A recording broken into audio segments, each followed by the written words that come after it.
চট্টগ্রামের আনোয়ারা উপজেলাত নিখোঁজের টানা ৯ দিন পর ইসামতি হালতুন আবু সৈয়দ নামের এক বৃদ্ধর মরদেহ উদ্ধার করছে পুলিশ। নিহত আবু সৈয়দ উপজেলার ১০ নম্বর হাইলদরি ইউনিয়নের পীরখাইন গ্রামের আব্দুর রাজ্জাক চৌকিদারের বাড়ির মালিকুজ্জামানের ফোয়া ও আনোয়ারা থানাধীন সদর এলাকার কেজি ভবনত ভাড়া বাসায় বসবাস করত।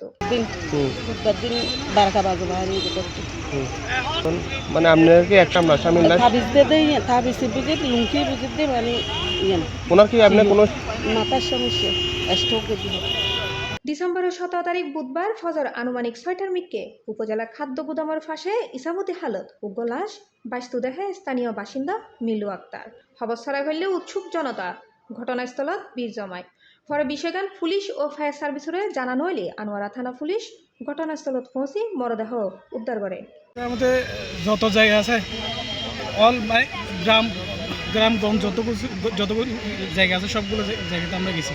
আমার ভাই গেছে, আমি গেছি, এমনকি আমার এলাকার এমন কোনো লোক নেই বুঝে নেই, সবাই গেছে। এরপর আমার মনে যে সন্দেহ ছিল আল্লাহ তাআলার হুকুম এটাই হয়ে গেছে। আপনারা কি নিশ্চিত হয়েছিল এটা আপনার বাবা? জি, যেমন নিশ্চিত।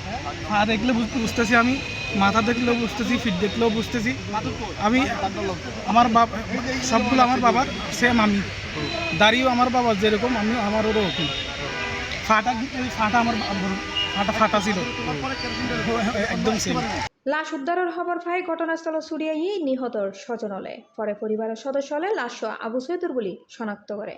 এই সময় স্বজনলের হাজারিত পরিবেশ ভারী হয়ে উঠে। স্বজনলের দাবি দীর্ঘদিন ধরে অসুস্থ আছিল।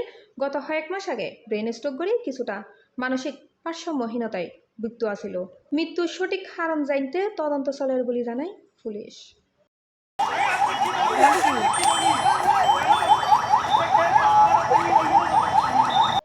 C plus TV, Chittagong.